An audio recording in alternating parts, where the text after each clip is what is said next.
Hello friends, welcome back to the channel.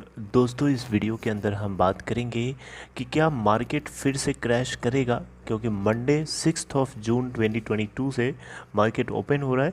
क्या इस बार फिर से हमें गिरावट देखने को मिलेगी, क्योंकि आरबीआई की एमपीसी यानी मॉनेटरी पॉलिसी कमेटी की मीटिंग है 6th, 7th और 8th। बेसिकली 6th और 7th आप देख सकते हैं।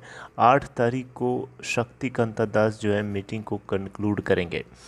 तो दोस्तों, सवाल उठता है कि क्या इस मीटिंग के बाद फिर से जो फैसला लिया जाएगा उसको लेकर के गिरावट देखने को मिलेगी क्या?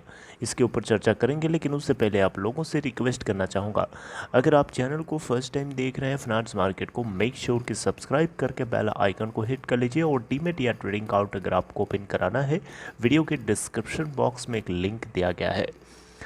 दोस्तों, जैसा कि आपको पता है कि रिज़र्व बैंक ऑफ इंडिया ने अभी हाल ही में 0.40 यानी 40 बेसिस पॉइंट से रेपो रेट को बढ़ा दिया। ये बात आपको अच्छे से पता है, और ये खबर अचानक आई थी। आरबीआई के शक्तिकांता दास ने आनन फानन में फैसला लिया था, जिसकी वजह से मार्केट को ये बात पता नहीं थी और इसकी वजह से हमें सडन डाउनफॉल देखने को मिला था। राइट, यहाँ तक बात समझ में आती है। अब दोस्तों, सवाल उठता है कि 6th, 7th, 8th ये जो एमपीसी की मीटिंग है, इसमें भी तो इसी मुद्दे के ऊपर फैसला लिया जाना है, यानी रेपो रेट के अंदर और इंक्रीमेंट होगा 5.15% के आसपास, जो कि प्री कोविड लेवल के आसपास का रेपो रेट था, वहाँ तक पहुँचाया जा सकता है। लेकिन आपने नोटिस किया हो, जब बीच में शक्तिकांता दास से जब इंटरव्यू किया गया था तो उसमें पूछा गया था कि क्या प्री कोविड लेवल तक रेपो रेट जा सकता है इस बार, तो उन्होंने कहा था ये बात बोलना जो है जल्दीबाजी होगी। राइट, इतना नहीं मैं श्योर बता सकता, यानी शक्तिकांत दास ने कहा था कि इतना श्योरिटी के साथ हम कुछ नहीं बता सकते, लेकिन ये बोलना कि कोविड लेवल के पहले जो रेपो रेट था वहाँ तक पहुँचना, ये बहुत ज़्यादा जल्दीबाजी होगी या प्री मेच्योरिटी होगी। ये बात उन्होंने साफ साफ कही थी। इसका मतलब कि अभी जो है रेपो रेट 4.40 के आसपास है। राइट, और अगर इसमें 0.75 इंक्रीज़ करेंगे, यानी 75 बेसिस पॉइंट से रेपो रेट बढ़ाएंगे, तब जाकर के प्री कोविड लेवल 5.15% के आसपास पहुंचेगा। लेकिन 0.75 यानी 75 बेसिस पॉइंट से इंक्रीज़ नहीं हो सकता है, क्योंकि उन्होंने साफ साफ कहा था कि ये एक प्री मेच्योर होगा ऐसा बोलना। इसका मतलब कि उससे कम परसेंटेज से रेपो रेट बढ़ेगा। लेकिन दोस्तों, यहाँ पे आपको एक बात ज़रूर नोटिस करना चाहिए कि उस समय जब रेपो रेट अचानक बढ़ाया गया था वो मार्केट को पता नहीं था, लेकिन अब जो रेपो रेट बढ़ेगा 6th, 7th और 8th, ये ऑलरेडी मार्केट को अच्छे से पता है कि ये मीटिंग होनी है।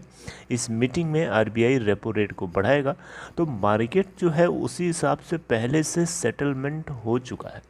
मार्केट को ये चीज़ पहले से पता चल चुकी है कि ऐसा होना है, तो ऐसा कोई बहुत ज़्यादा इसका नेगेटिव इम्पैक्ट नहीं पड़ेगा। ऑल्दो हम सबको पता है कि रेपो रेट जब बढ़ता है तो स्टॉक मार्केट के लिए खतरा रहता है, उससे मार्केट गिरता है।